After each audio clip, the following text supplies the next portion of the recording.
This is the Mobile Tech Podcast, brought to you by worldpodcasts.com.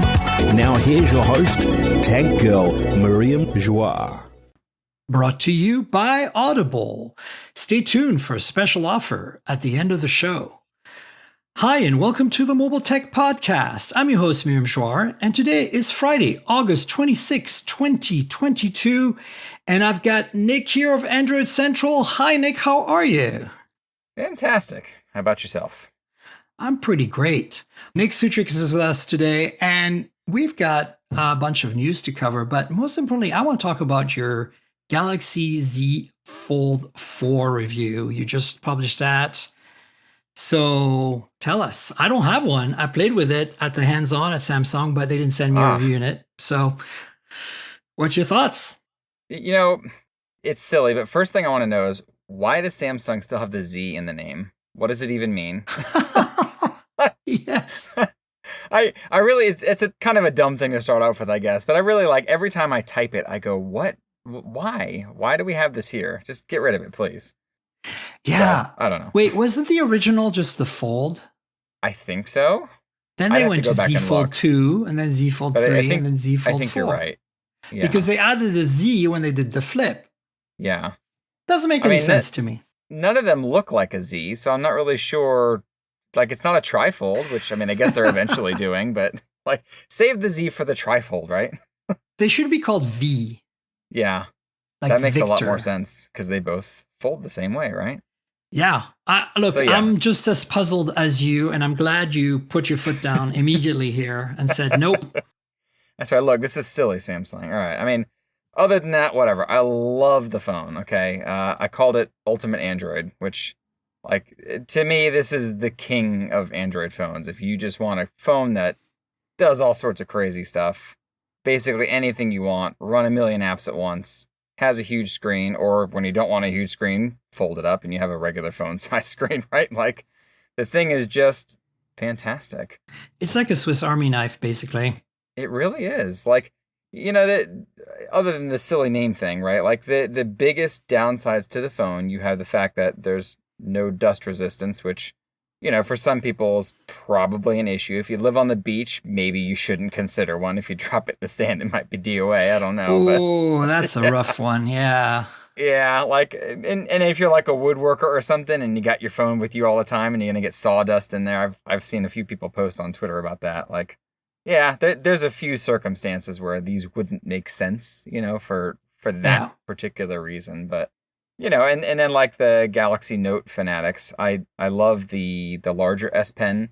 You can get several different cases that you can store an S Pen in, but not having a holster for the S Pen is pretty much always a negative anytime there's S Pen support, right? Like, that's... Yeah, you know, I kind of wish I'd done the iPad thing of putting magnets in it so that, and have different magnets around the phone so you can just kind of lump it on even without a case.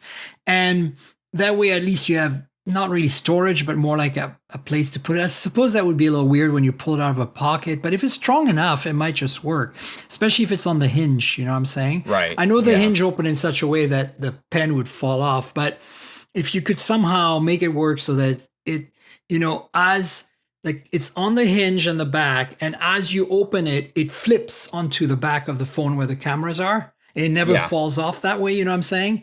And then when you close it, you kind of like flip it back to the hinge, and it's all no case, just magnets. And you can have something that's like a carpenter's pencil that's a little thin and flat, like kind of like the Microsoft Surface Duo Pen, you know? Yes. That's kind of, I think, what they should have done. When I saw that case at the hands-on, I was just like, oh man, no, I wouldn't do that to my Z Fold. I don't know. Yeah, like, I mean, like you were saying with the flat edge, it probably doesn't show up on camera, but the S Pen Fold Edition does have a flat edge there, right? And then, like, I got this, I don't know if it'll pick it up because of Skype, but whatever. I have this Spigen case that you stick the pen on the side, right? And it's I see that. Yeah, it's on the front. You can still use the fingerprint scanner here. It's a little awkward. It took me some getting used to, but yeah, I mean that's exactly where you would put it if it were a magnetic pen that would just slap on the side or whatever. And the same with like the Microsoft Surface tablet, laptop, whatever Duo. product category that thing is, right? Like Yeah. that has the same type of magnet. You put the pen on the side and it kind of hangs there. But of course, that doesn't go in a pocket, like you said. Yeah. Do you use the pen though? Is this something that you personally use? It's something I want to use more. It's possible I would use it more if the front smaller display also had pen support. Oh, right. I think that's another kind of weird little oddity with the phone is only the inside large display has pen support. I mean, I love writing on the inside display just because it's huge, and I know, like I had several Galaxy Note phones. I had the original. I had many others throughout that line. I think one of the hardest things for me on those was it was always hard to know where to hold the phone and write because you got to put your palm somewhere. And like sometimes it's really awkward when you're on the edge trying to write because it's glass that you're writing on. So yeah, having that much bigger screen with like a little bit of bezel to stick your palm on is kind of ideal, I feel like. How would you feel if Samsung put a silo in the phone next year like they have on the S22 Ultra and formerly the Notes? And it's a smaller, jankier in a way pen, just like what we have on the S22 Ultra. Would that satisfy your needs? Could you live with that? I mean, I'd be sad to miss the bigger pen, but yeah, it's But if you could still use the bigger pen, if it existed as an option? Yes, exactly. Now, see, if it existed as an option and there was already one built in, I probably wouldn't use a bigger pen. But you never know. Some people might, right? And that's always a viable option. So right, and it's nice to have options. I feel that's where they're headed. They just haven't found a way to make it happen. And oh my God, if they can make the cover display, the front display also be pen sensitive, I think it'd be amazing. Yes, definitely. But that being said, I feel like I personally don't care. Like I could live without the pen. So I'm not that much of a pen user. In fact, I love the Fold, but is that been your daily phone, like the Fold 3 before this? Or have you just used it occasionally? Yes. So Fold 3 I used mostly daily. The exception was when I would go on vacation and I would take the Pixel 6 Pro with me because I knew the Fold 3's camera just wouldn't do it. But now that's changed. Yes, exactly. That's what I was going to get to. So I feel like I have not used the Pixel 6 Pro since I've been using the Fold 4, and I don't feel like I'm missing anything. No. Which is, that's not how I felt with the Fold 3. Like, the Fold 3 was like, yeah, these cameras are pretty good. They get the job done. I don't have any, like, major complaints, but I know anytime I want to go get a really good shot or, especially, I have a son. If he is running around or doing something, I know for sure the Fold 3 is not going to get a good picture of him. That photo of the dog running on the ledge, I don't know if I'm seeing that right. It seemed like it was on a ledge. Yeah. That was incredible. Like, I was really impressed. It really got that motion, that kind of slight blur in the back of motion when the dog just kind of standing in there perfectly still. That blew my mind. I mean, I reviewed the S22 Plus and S22 Ultra, and the S22 Plus is essentially the same camera system that you have on the Z Fold4, right? So I know what it can do, and it's definitely a big improvement of what we had on the Z Fold 3, in my opinion. So of course you're happy. Oh, yeah. But the reason I was asking you about whether you daily this thing is because I was trying to get to why I prefer the Flip. You see, for me, I love the Fold, but it's not going to be my daily. Like, I can't quite wrap my head around using that inside real estate, the big screen, in a kind of a productive way. I'm very much still a cards-based app, one screen at a time based multitasker. Now you're going to see you can still do that on the Fold and get more real estate, but I've noticed a lot of apps, at least I didn't use the Fold 3 very long, so I don't know if that was the same, but the Oppo Find N that I have, you can't, like, Instagram just doesn't want to fill the screen. Some apps just don't want to fill the screen no matter what you do. And so to me, I'm not up into the multi-window thing. Like, I'm not going to start rearranging like on a desktop or something on my phone. I'm just not patient enough for that because I'm trying to get something done. So I tend to want a bigger screen that's essentially a window into a set of virtual cards that are all my apps running in the background, right? And flipping between them. And I'm really good at that. So that's why the flip works well for me, because it's like, it gives me that 6.7-inch display, and then it's also compact if I want to. And so if I had to pick one, I think it'd be the flip for me. But I have to say, this year's Fold with this camera system, which was also a bit compromised before, and as an imaging person myself, that's a huge step towards like wanting me to go that way. Plus, it's a little thinner, a little lighter. Or is it lighter? I don't know. It's like 7 grams lighter. It's almost not worth mentioning. Yeah, you won't notice it. But I also like that they changed the aspect ratio, right? Is it wider now and less tall? Is that what it is? Yeah, and then, again, it's 3 millimeters, so it's not like, groundbreaking, but it does make a difference, I think, especially on the outer display. Because with the Fold 3, the outer display was really tall and narrow, which that was both the positive and negative, right? And on the positive side, it made it really one-handable. Like, you could pull a thing out of your pocket and basically do anything with one thumb, and it was super simple. 3 millimeters isn't going to change that very much, but I feel like 3 millimeters, at least for my thumbs, is just enough to make two-thumb typing doable. Because with the Fold 3, there were so many times that I'd be two-thumb typing, and it would think I was swiping. Because, you basically have, it thinks it's like one big thumb doing this around the screen. And I had that happen countless times. It was irritating.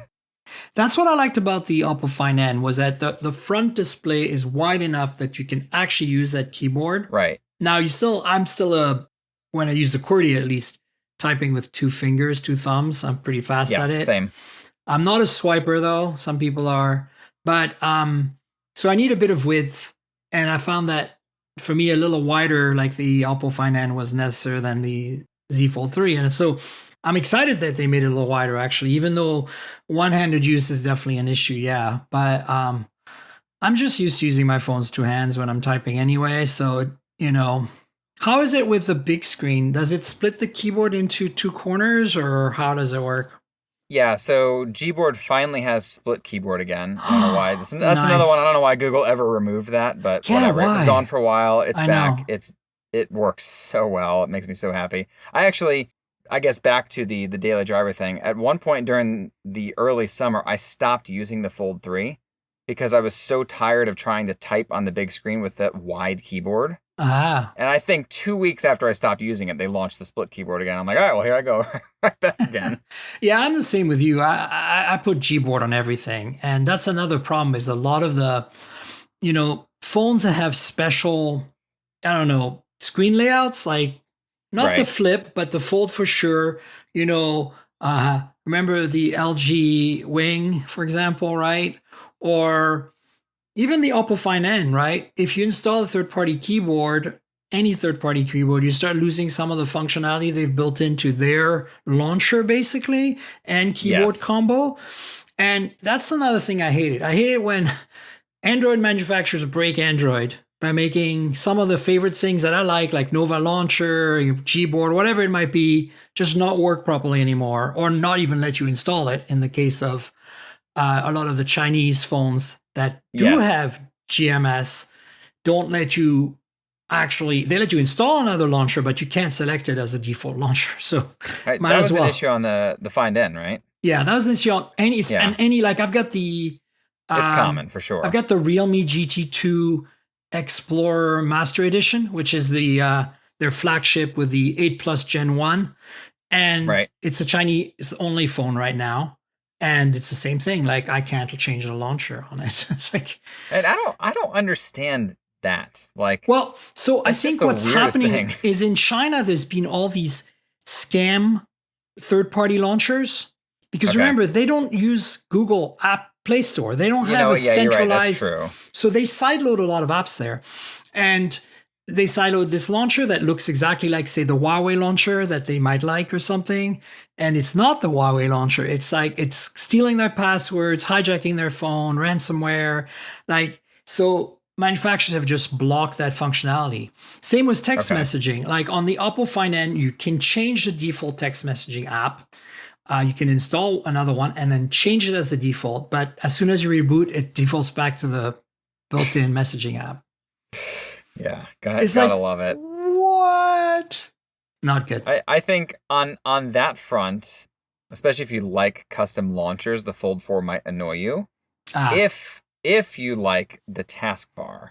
So that new taskbar, Oh, the taskbar right? is cool. Yeah, I like the Yes. taskbar. And that makes multitasking on the big screen way easier, right? Because you just grab an icon and drag it, and you can do multi-window. And the taskbar has, it looks like a Windows taskbar, right? Like it's got your little all apps button. It's got all that stuff in there. It works like a desktop, basically.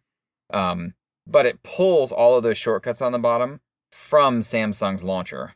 And if you're not using Samsung's launcher, like when I was testing out Nova, it's really finicky. Like sometimes the icons just wouldn't be there. Yeah, I only put Nova on. So here's my very super narrow and specific gripe with Samsung's launcher is that the app tray scrolls sideways. Yeah, I'm the same way. I can't stand That's that. the only reason today. I mean, it used to be Discover didn't exist on the launcher, so now that's been fixed.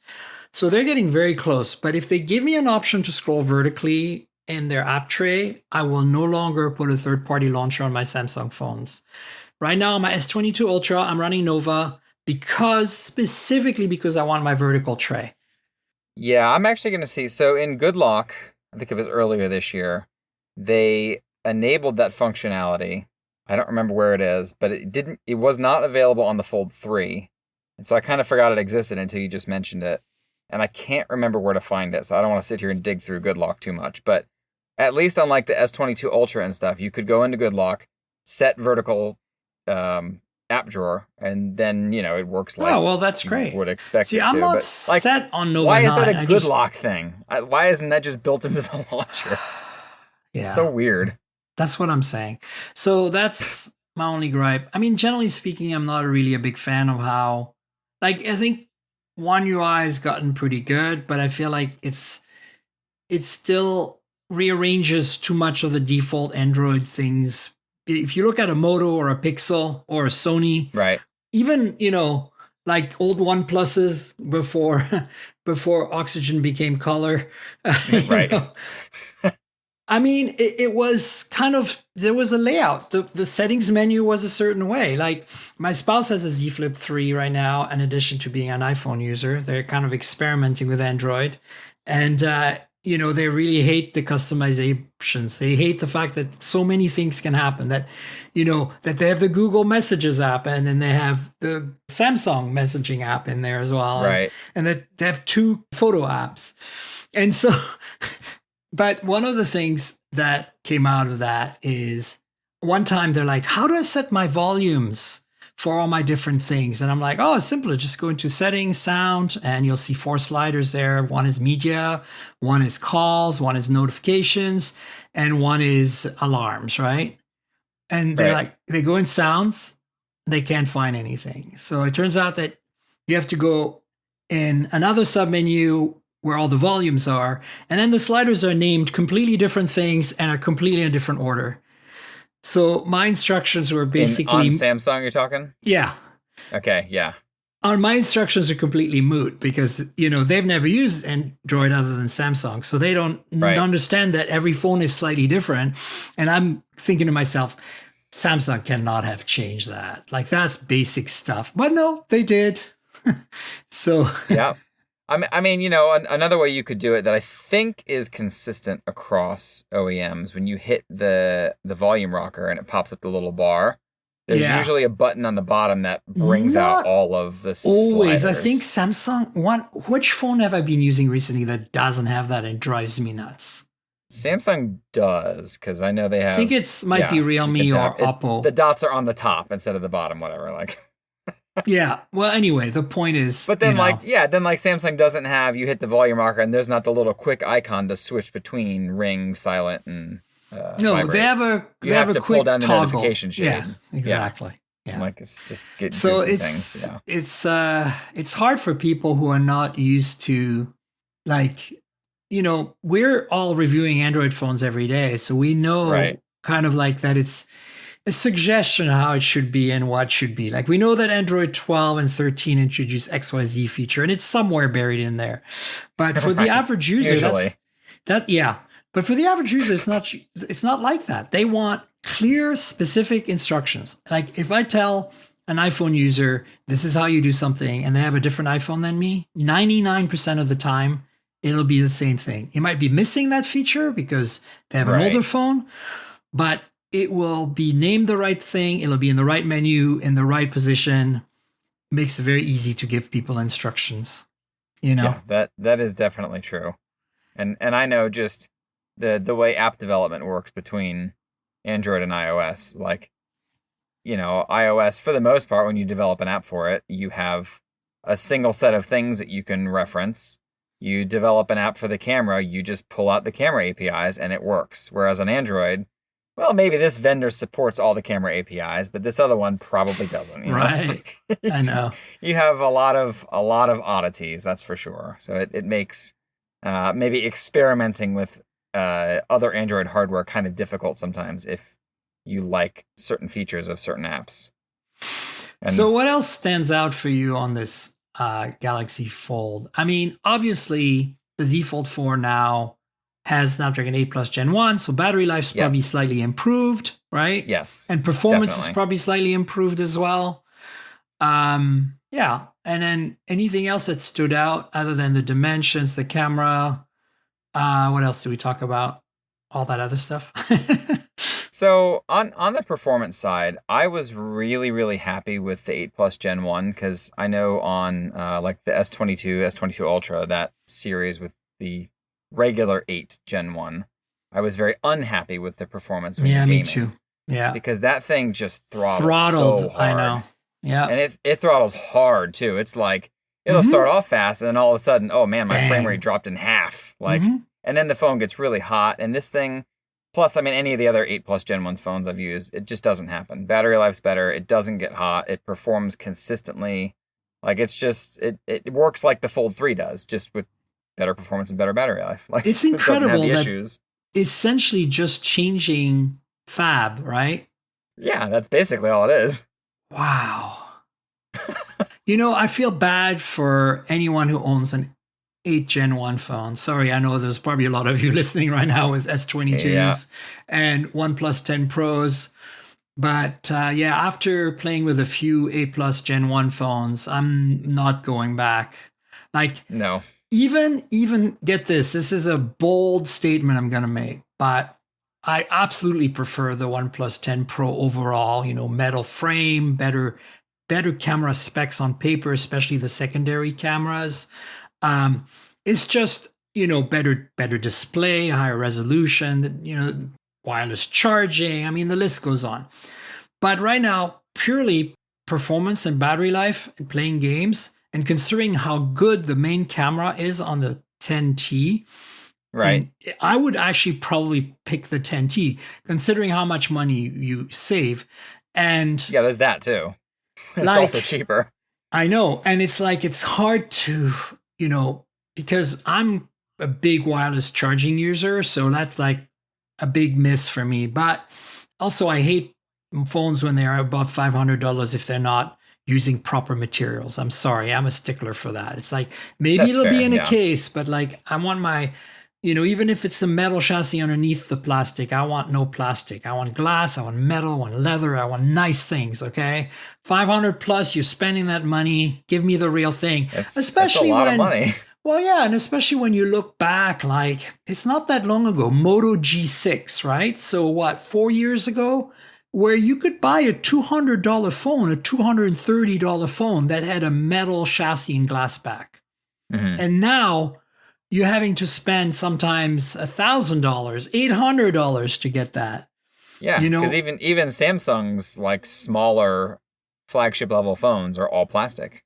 Yeah, it's just kind of ridiculous to me. Like that Moto Edge, you know, that you just pointed at me earlier before we started recording. That's a backup recorder, folks. I'm using an iPhone for my backup recorder. But like that is all plastic. And that's one of the things that vexed me the most in my hands-on. I was like, why? Like it feels so cheap and it looks so cheap. Also, they were excited by the color in their briefing. Like they're like, this exciting new color. And I was like, you know that blue you had before? Can you go back to that? Because that's actually exciting, even though it was a fingerprint magnet. Yeah, I know, right? But yeah. I mean, this one's a fingerprint magnet too. That's the funny thing. That's the other thing. Exactly. It's satin, but it's still a fingerprint magnet. But yeah, it's just, I feel like these materials at certain price points, you should just do it right. Like, this is how bad it is. I found a phone at the demo area at the Moto Edge launch that had a little nick on the plastic frame. And I remember seeing someone dropping the phone, but not onto the concrete. It fell onto a carpeted area, bounced onto the plinth of the wall, the wooden plinth, the little wooden strip at the bottom. And that's how it got the nick. Oh my gosh. So that tells you how soft the plastic. I already told the story on the podcast last week, but it kind of blew my mind. It still blows my mind. It means that this is my theory. I didn't try this because I don't want to damage people's gear. But if I use my fingernail, my thumb, and press really hard on the chassis of the Moto Edge 2022, I would absolutely nick it with my nail. It's like butter. It's like modeling clay. If I wasn't using it as a recorder, I might try it. Well, here's the thing, right? Like, I get it. The chassis obviously is designed to absorb shock by deforming. Great. But not on a $600 phone. Well, it's $500, I guess, because it's on sale. But it's $600 MSRP. Whatever. Yeah, it's supposed to be $600, right? Which is overpriced no matter what. But yes. Look, this is what I'm saying. Like, at least the OnePlus phones that are plastic frames, like the Nord series and the, this new one, the 10T, or even the 9 non-Pro last year, which also pissed me off that it was plastic frame. Those you can't dent with your fingernail. Like, it's like, come on. Yes. Yeah, that's true. I don't know. Maybe it was just a prototype or pre-production that we had there, not final materials. It's entirely possible. I mean, I literally just pulled this one out of the box earlier today, so it's not like I've had much experience with it yet. So I got several days to get that in. That though, I think is something that's notable about Samsung's foldables, right? As I feel, at least based on history and tests I've seen, and just having used them daily over the last year, like, they're really durable. Yeah, I agree. And I think that the Z Flip 3 last year and the Z Fold 2 before that were the tipping point, right? They were that's when they really got into, like, how do we bulletproof this and add water resistance and add, like, a way for this to resist everyday life as best as possible. Dust, of course, notwithstanding, which is really hard to protect from. Sure, yeah. But this kind of blows my mind. Like, I think that's why we're going to look back at the Z Flip 3 in particular as a milestone for setting the bar of what every flip phone of that category should be like. Because, they didn't have to do much this year to make it better. I mean, cameras, of course, and battery life, which I think they addressed. Right. But, it's like, wow, Samsung, you nailed it last year so hard that this year you can kind of sit back for a generation almost, Right. Yeah. And I know one of the more interesting hardware changes that I found on both. So they both use a new hinge, right? The hinge is a little tighter. It's a little softer when you close it. Like, there's some extra padding inside that keeps it from maybe clicking as much when you close it. Yeah. Yeah. And it actually folds completely flat now. So when you open it all the way, if you look at the 4 and the 3 next to each other, I have a picture in the review, and Harish is going to put another one in the flip review when it gets published next week. But it's the same thing. It's like the 3, it's a very, very slight tent. I've noticed, even when you're fully open, and you can kind of push it down. It will give, but it always goes back to that very slight tent. Whereas the 4s are flat, completely flat. And at least when I first started using it, I almost thought it was bending backwards. Because it was so flat. I was like, what was... And I'm looking at it like, no, it's flat. It felt really weird at first. Because I got so used to that very slight tent. I mean, it's got to be like 1 or 2 degrees. It can't be very much at all. Yeah. Well, if you're used to it, it's obviously going to be noticeable. Yeah. That's really fascinating. Yeah, so I think this is awesome, folks. You should go on to Android Central, read the review. I'll put a link in the show notes. It's good stuff. I really did like your pictures a lot. They're really, really nice. Thanks. Yeah. So, hey, did you see this leaked Pixel 7 and 7 Pro hands-on out there? Yes. Yeah, that was nice. I love how they have the fake Google logo on them. You I know, was gonna like say, like, yeah. it's not a dog fooding logo, but it's something like that, right? Where It's always on a they Google take the G and they phone. like Yeah, cut it and rotate it. yeah, yeah, totally. It's funny. It looks like a cheap Chinese phone in some weird way there, like because It of does. that big fat logo on the back. Like, I don't know. we'll call it One Up instead of One Plus or something, right? Yeah, exactly. And I don't know. The visor looks. I know it. I had to I go don't like back. the visor. Yeah, no, I had to go back to the Google I/O presentation because it feels different there somehow, like more contrasty. The kind of shiny on black part of the lens. Right. But I guess it's just the way he's holding the phone in the video most of the time. But Yeah, it's probably just difference in lighting and stuff too. yeah.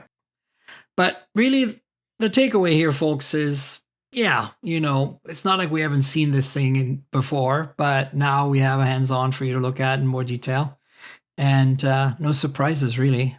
I mean, it's a little narrower, which I think is probably good. I know the Pixel 6 is felt a bit wide. I wouldn't say uncomfortably so, but I know every time I pick it up, I'm like, yeah, my hand definitely opens up a little bit more when I'm holding those versus some other phones. yeah. I mean, the Pixel 6 Pro is a chunker. I mean, it's really, for sure. It is. I mean, I'm used to it now, but when I first started, I was like, whoa, this thing is bigger than an S22 Ultra, really. Yeah, and it's funny because it's not heavy. It's like 50 grams lighter than the S22 Ultra, right? Like it's considerably lighter, but yeah, it just feels almost bulkier, I think, because of that width. Yeah, and also it is, that visor is pretty thick and There's overall it's a little chunky and clunky. But I think they've done a good work in terms of design to make it look less chunky. But when you start picking it up and using it, you quickly get used to it. But there's no doubt these are big phones. So a little narrower, I think, is not a bad thing. Yeah, and he said it's a little less tapered on the edge of the 7 Pro's display, which I like love and hate waterfall displays.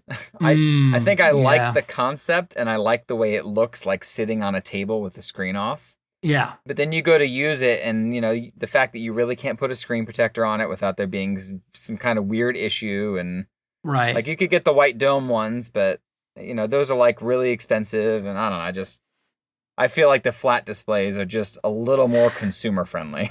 I would much rather have a flat display. And yes, it does look a little better in terms of bezels on the edges because of the curved display. Yeah, there's that too, right. But the hand rejection issues and the, optical, issues you get from having that curve, I don't know. I'm kind of done with it. Like, I'm kind of honestly, I don't know how much you follow Chinese phones, but I'm very happy right now that there's this big trend, especially in BBK Group and Xiaomi, to make slap-sided iPhone-like phones. Because it's forcing them to use flat displays. Because, for a long time, even in their mid-ranger and cheaper phones, they would use waterfall displays because it looked more premium, right? Yes, exactly. And now they don't do that. Now they put slap sides in a flat screen because they want to look like an iPhone. And as much as I don't care about looking like an iPhone, I do care about the way it is to use in terms of the flatness. And personally, I don't mind having slap-sided phones. I feel that I can grip them a little better because there's a bit of an edge rather than the roundness. Yeah.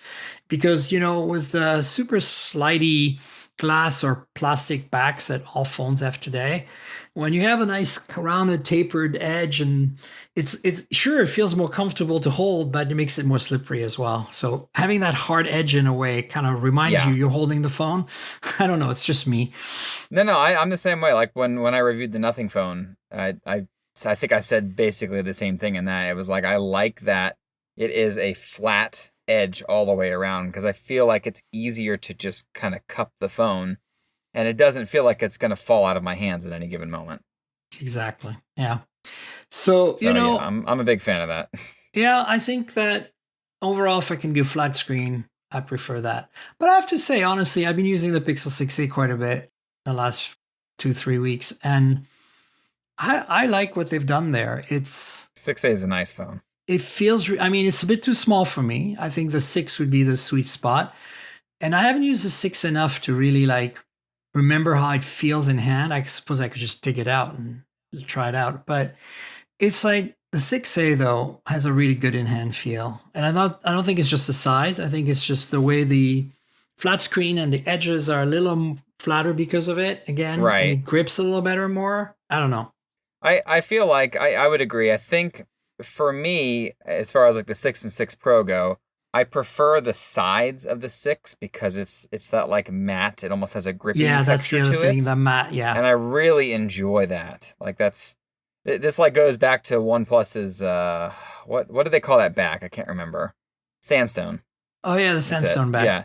I love that nonsense. Like and I know it wears off in your pocket after a while, but I like stuff like that. Like you were saying with the premium materials like leather and stuff. I like things like that when it's not just, oh, here's a piece of glass with like, some color on it or whatever.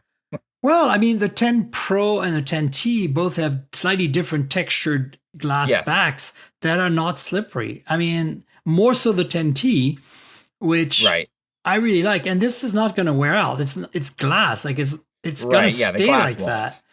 So I'm actually pretty impressed with them doing that. I kind of feel like the 10T's back is my favorite OnePlus back of all time in terms of aesthetics and grippiness.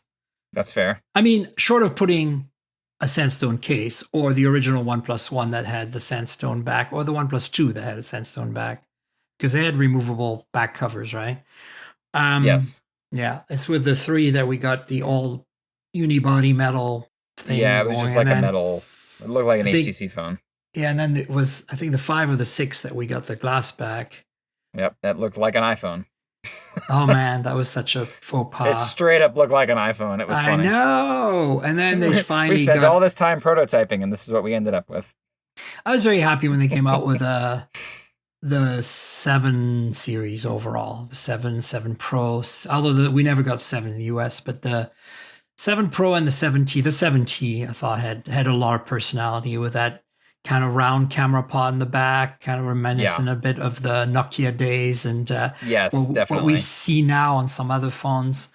Just kind of something nice, And this is the thing, obviously I play with all the phones for this market, right? North America, but I also get all the phones for China or global phones that are Chinese phones for, India, UK, whatever. And I just love the variety of design. They're, they're all glass slabs, but you look at what Vivo's doing, for example, leather back, partially, there's the glass part, and there's like a round camera pod, and there's a different material. It's super interesting. And you have some aluminum here and there for the rails. And it's just, it's an expensive phone, guys, I know, but like, it's just, we don't see that level of trying things on Samsung or, like Apple, of course. I think we can give Google some credit for the 6 design overall being really like iconic and standing out and having a brand identity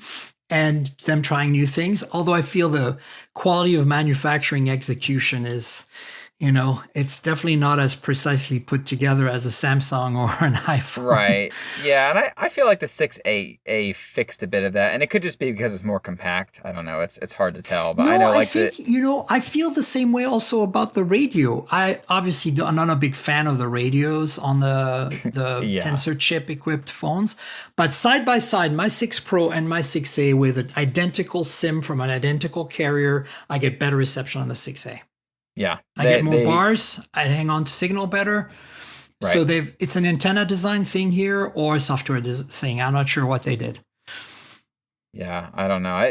It's probably something with the antenna design would be my guess, because I know like they put the NFC radio real high on that phone, and there's a couple of other things like that they did that were a little different than I guess your usual phone design.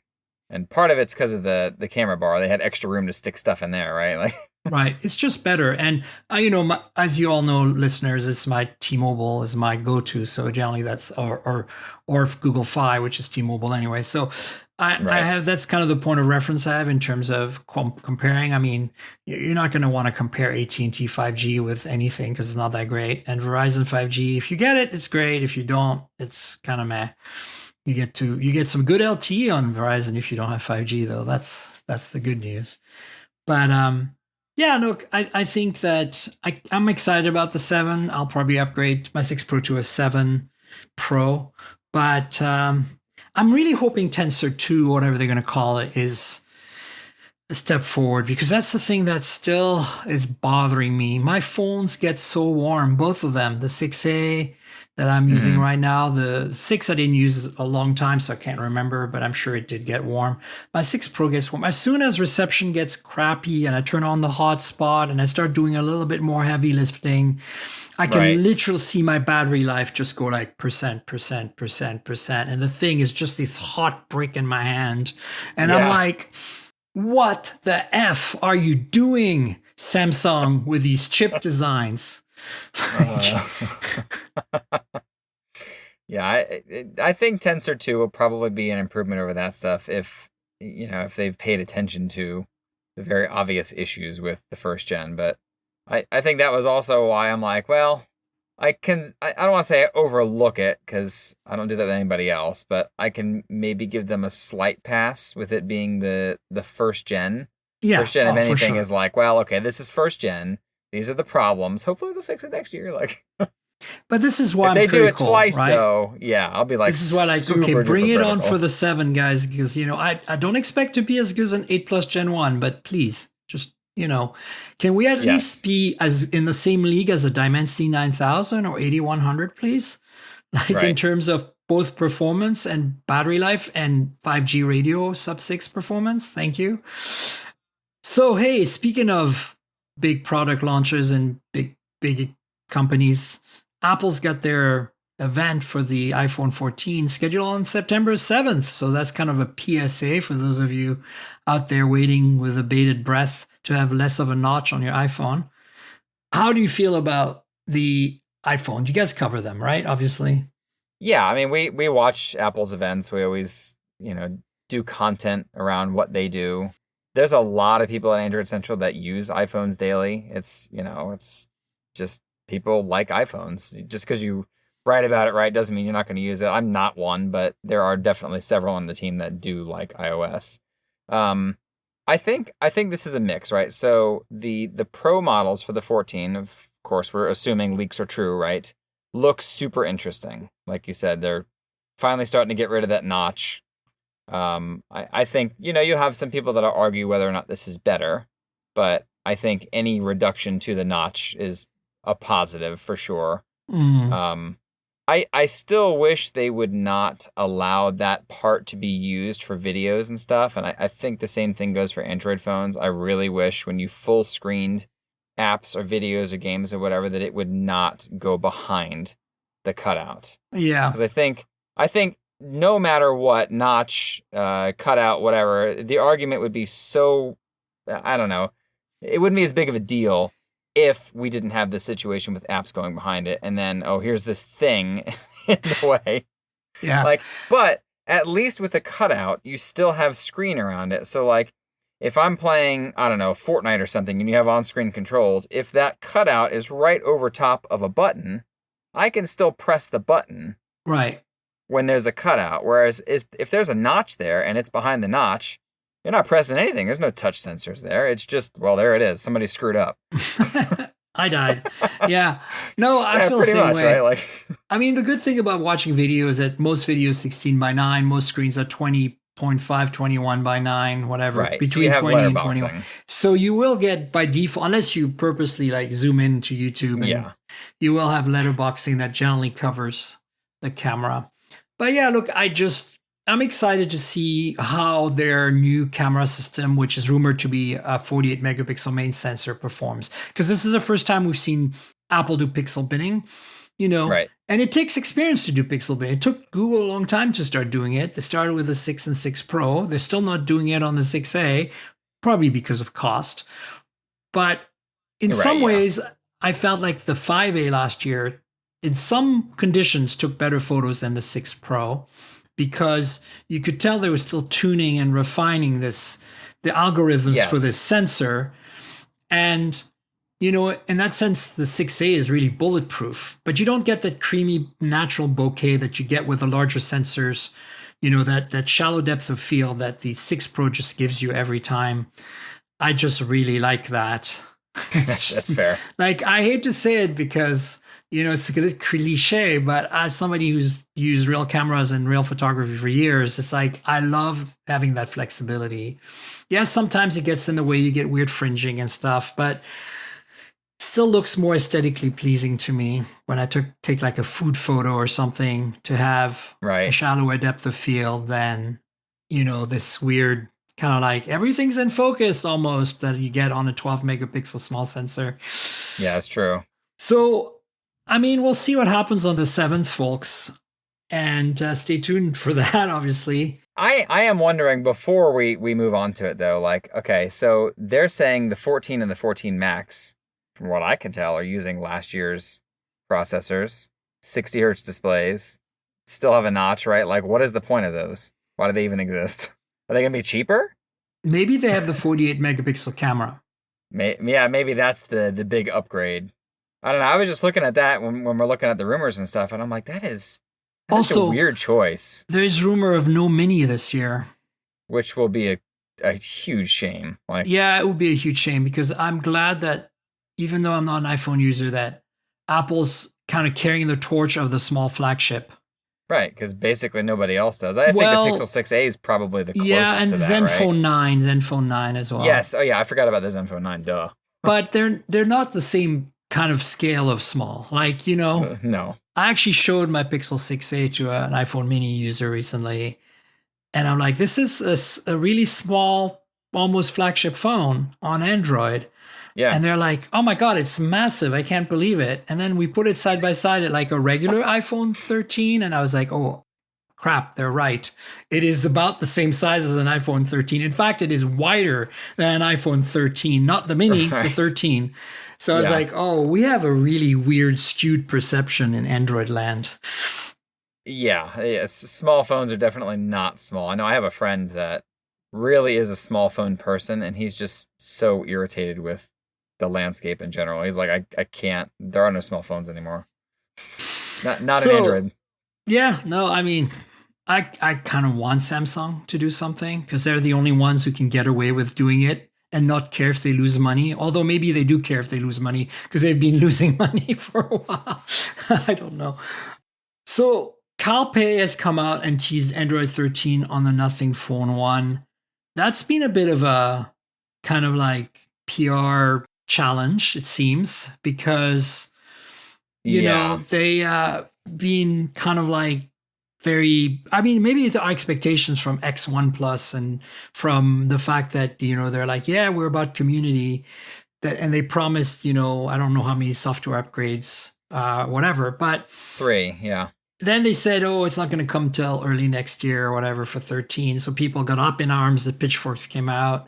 And so he came out and said, okay, no, we're going to do this. You wrote the story, so tell us more. Right. So the first, I guess, the original story was basically just talking about his response to somebody who asked him. And he very plainly said, first half of 2023. We're not in a rush. We want to make sure to get this right. You know, all the nice PR speak. They're a new company, so yeah, you definitely don't want to release a major update too soon, and then all of a sudden your phones are buggy and they don't, you know, they're losing cell signal, or I mean, just countless number of things that have happened with other companies. We'll just say it without going into it, right? Yeah.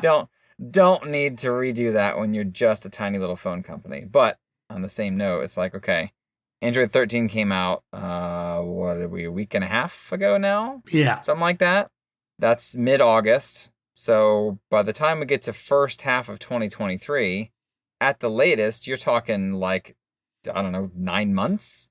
We're going to already have Android 14 betas out there running on Pixels. Yeah, and they'll be like daily driver level by then.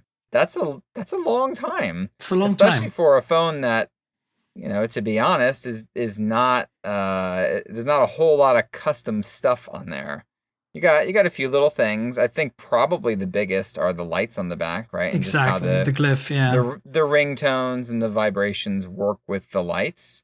And I imagine that's not a simple backend to just drop over to some new OS version. But still, 9 months is a whole lot of time when don't they have like 300 employees working on this stuff? They have a lot of people. Yeah. And I'm just like, what are all those people doing if it's going to take you this long? I feel like that's too large of a number to have this big of a gap in the releases. So whatever. Anyway, he came out and was like you said, all right, well, we're going to have a beta before the end of the year, but we're still committing to a release next year. So I don't know. I mean, I'm not upset about it. I just it's fine. I just feel like maybe people set the expectations a little wrong. It's a small startup. Like, this is really this time, unless there's some kind of undiscovered, BBK group masterminding back here that we don't know of, Right. Which I'm not a conspiracy theory person, but I've thought about, because you know how OnePlus was also like nonchalant about the whole Oppo thing back in the day. Yes, absolutely. But I don't think that's the case here. And so I want to give them the benefit of the doubt. I worked for startups. It's hard. Software is a little easier than hardware, but it's still a lot of work, even for a team that's 300 people. So I want to give them a chance. But it's something that I felt that they could have probably addressed sooner before people started getting disappointed about it, Right. Yeah. Knowing the kind fair. of audience that they're targeting, right? The X1 Plus early adopter tech savvy. Yeah, sure, there's some people that are coming into the Nothing phone for the coolness pack factor, right? That's happening. But I'm not quite sure there's that many people, like, say, abandoning their iPhones for a Nothing Phone 1, okay? No, I don't think so either. I mean, this is mostly super tech literate people. Yeah. So it would be important. Now, granted, it's not like Android 13 is some big update that we're all super excited about. There's a couple of things whoop-de-doo. It's not like it's a life-changing update that I need right now because my phone is horrible now because it's out or something. Right. But, I don't know. Yeah. So, predictably, Vivo hadn't dropped an X80 Pro Plus on us yet. If you're following at home, folks, the X series from Vivo is their flagship. The X80 Pro is currently the best they make in the X series. It is always been camera centric, the X series. So they have a partnership with Leica, I believe. Or is it? No, it's Zeiss. With Zeiss. It's Zeiss, and yeah. I love this phone. Like, camera imaging wise, it's incredibly good. So we're looking at strong rumors here of a Vivo X80 Pro Plus. There's always been a Pro Plus version of the previous X series. So this all makes perfect sense. Snapdragon 8 Plus Gen 1 now, because the current was 8 Gen 1. And some slight differences in camera systems. The current one basically there's a lot of cameras here, so hang tight for a second. 50 megapixel main. The main camera is really interesting because it's a large sensor. It's a Samsung, whatever their large 50 megapixel is. f/1.6, which is insane for a large sensor. OIS, of course. Then there's an 8 megapixel periscope telephoto 5x OIS. Doesn't seem like much on paper, but 8 megapixels on a 5x actually can do a pretty good job. Then there's a 12 megapixel OIS that's got the gimbal, which is basically the sensor and the lens are articulated together. That one is a 12 megapixel and it's a 2x optical. It's actually a portrait lens. It's optimized for natural bokeh and portraits. And then it's got a 48 megapixel ultra wide with autofocus, which lets you do macro photography. So the thing is pretty bonkers. This is the current one, but the new one is supposed to replace some of these sensors with even better sensors. So hang tight for that. So it looks like it's going to be using a ISOCELL JN1, which is the ultra wide on the OnePlus 10 Pro, for one of the sensors. Possibly it might be the telephoto actually, and then a 50 megapixel JN2. That I bet you that's going to be the portrait lens. And then they're going to keep the other 50 megapixel ultra wide and the 50 megapixel main the same. So yeah, bring it on. Like, I love a good X series phone from Vivo. They're just delightful to use. I don't know if you've had a chance to play with them. Yes. Yeah, and I got to use the Vivo X Fold for a little while too, and it's the same thing. Like, cameras are above and beyond what you would expect from something in its class. They do a very good job at that these days. Yeah, and then you get, other than their weird Fun Touch OS or whatever it's called, like the most. Yeah, that's right. Oh boy, don't call it that, please. Go away. That sounds wrong. Yeah, it sounds like a bad translation. Other than that, which is, again, it's BBK Group, but Vivo has their own path. So it's a little ColorOS-ish, but possibly a little worse in my opinion. Other than that, the hardware though is, oh my God, like leather back, the wireless charging, some ridiculous like 80 watt or 120 watt wired charging. Like it's just like everything but the kitchen sink, right? Yeah. Yeah, they really do go all in. Like, you're going to pay a lot for these, but you're going to get a lot from it. They are really, really top notch, upper echelon phones.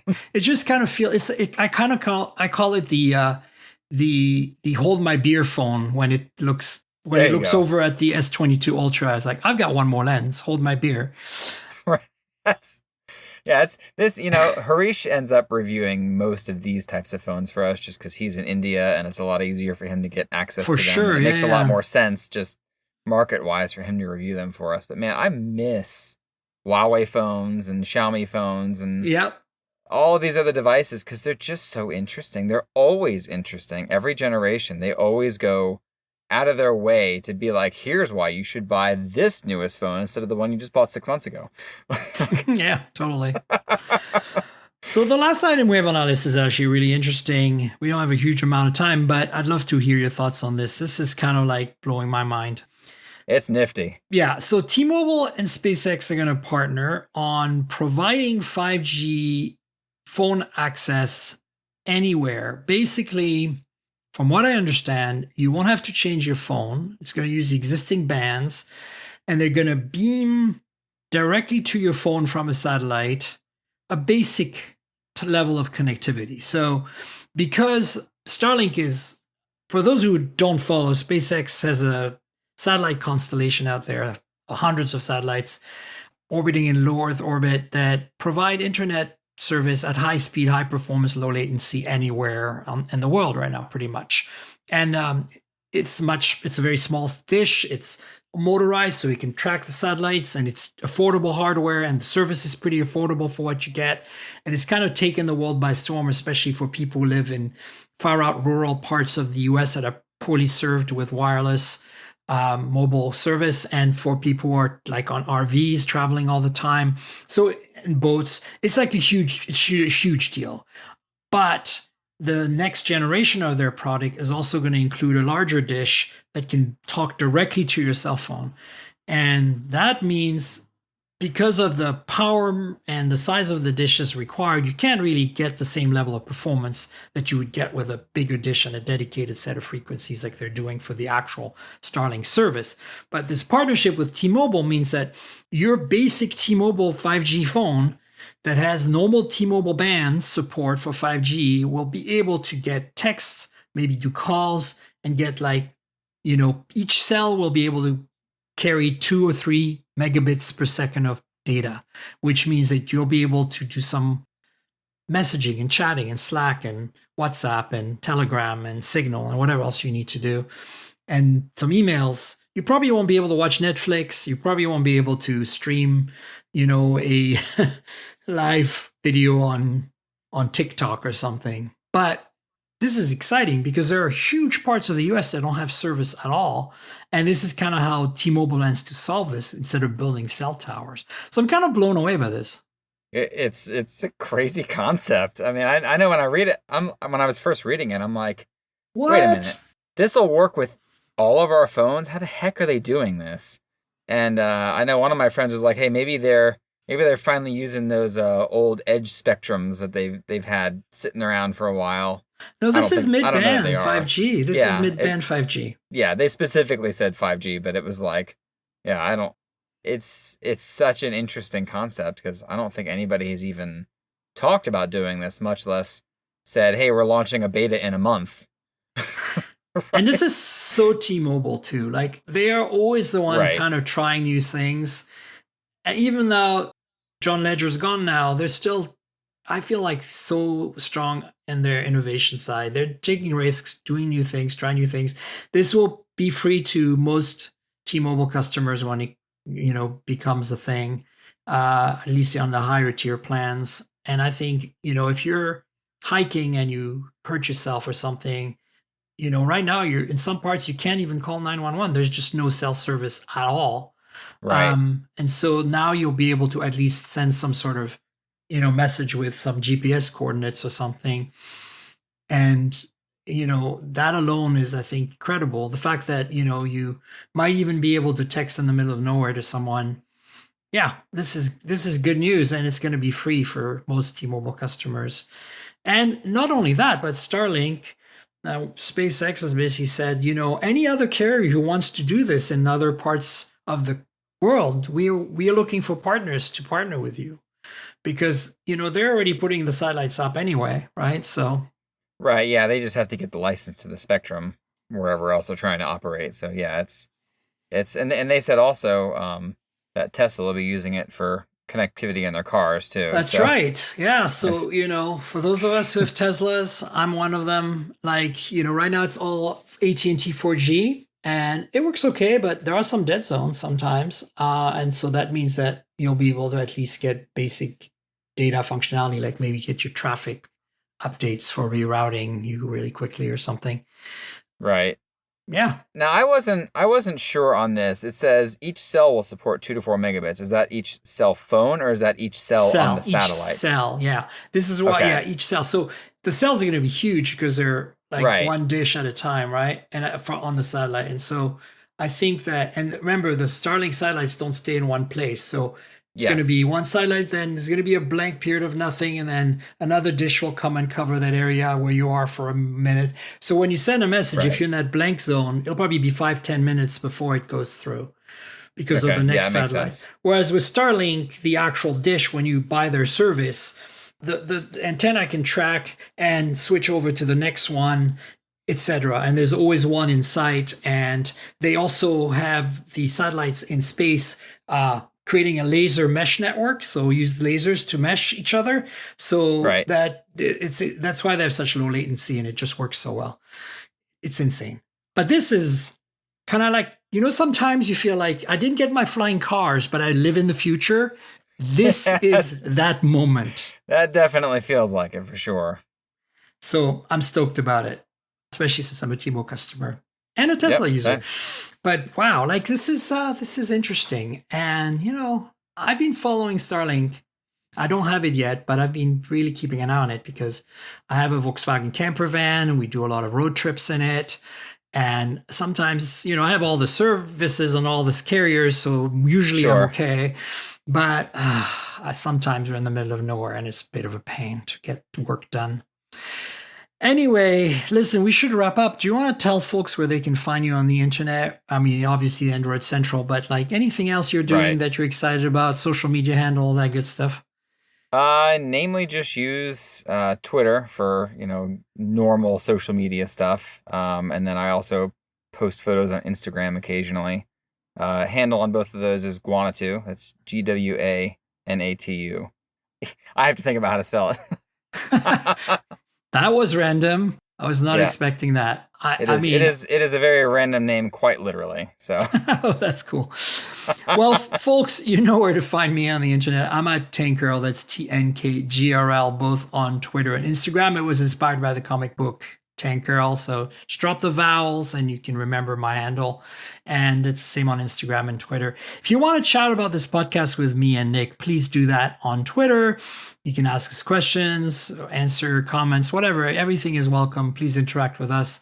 Instagram is where you'll find pretty pictures of phones, pretty pictures of other tech, pretty pictures of cars, since I cover cars as well. All taken with phones because that's kind of how I roll. I love mobile photography. And if you want to subscribe to the podcast, mobiletechpodcast.com. We're on Google Podcasts, Apple Podcasts, Pocket Casts, Spotify, everywhere good podcasts can be found. You'll also find, hopefully in your app, a way to rate or review the show. So please do that if you get the chance. As for visuals and additional content, we've got a couple of YouTube channels with the podcast, youtube.com/mobiletechpodcast and youtube.com/mobiletechmore. The first one is mostly the phones and wearables and the personal audio, that kind of stuff, like immediate ecosystem. And then the more is like car tech, travel tech, home tech, whatever I can find that's interesting, accessories, etc. There's not a lot of content on the second channel, to be honest, but please subscribe to both. You know how YouTube works. Like the channel and tell your friends and click the notification bell and comment on all that. And if you want to comment about the podcast, you can do that as well. And of course, for those of you who want something a little extra and want to support me, there is a Patreon, patreon.com/tankgirl, aka patreon.com/TNKGRL. So there's a video version of the podcast you can watch. It comes out a couple of days usually ahead of the audio version. The audio version gets published on Sundays and the video version usually Friday nights or Saturdays. And basically you can watch us. You can watch us sometimes like brandish phones and have a bit more of a kind of a raw experience because I do less editing on the video version. And yeah, that's one of the tiers at the Patreon. And there's another tier to join my Discord server if you want to chat. Basically, you got a bunch of options, so please consider it. I would love your help. I'd appreciate it. If you don't like Patreon and you want to help another way, there is another option. You can also click on a PayPal link in the show notes. Basically, you can buy me a coffee or something. I like my coffee. Just make a $5 donation or something. Have fun. I'd appreciate it. And I want to thank Audible, our sponsor. They've been with us since the early days of the show, and they're always awesome. And there's a special deal for you, 30-day free trial. If you want to keep a book at the end, you can. That's kind of one of the perks of this. But hopefully you'll stick around because, look, Audible is awesome. If you like books like I do, you like to read, but maybe you don't have time to read, or maybe your eyes are tired because you've been on a computer screen all day, or maybe you're a delivery driver and you have to keep your eyes on the road. You'd rather have a book read to you. They're the #1 audiobook platform, the default, the de facto standard. They're amazing. They have incredible selection of books. They have books read by the authors. They have some shorter content as well, some podcasts. Check it out. It's incredible. You'll love it. If you're not already a member, considering clicking through the link, audibletrial.com/mobiletech. That's audibletrial.com/mobiletech. You'll support me, you'll support them, help everybody out, and hopefully you'll enjoy something special with the Audible books. So thanks again to Audible for being our sponsor, and thank you, Nick, for being my guest. I really appreciate it. It was nice to be on. Thanks so much for having me. Absolutely. We'll have you on at some point in the future. And folks, we'll have another podcast next week, so stay tuned for that. Until then, cheers, everybody. This has been the Mobile Tech Podcast with Tank Girl, proudly presented by worldpodcasts.com. You can visit us online at mobiletechpodcast.com.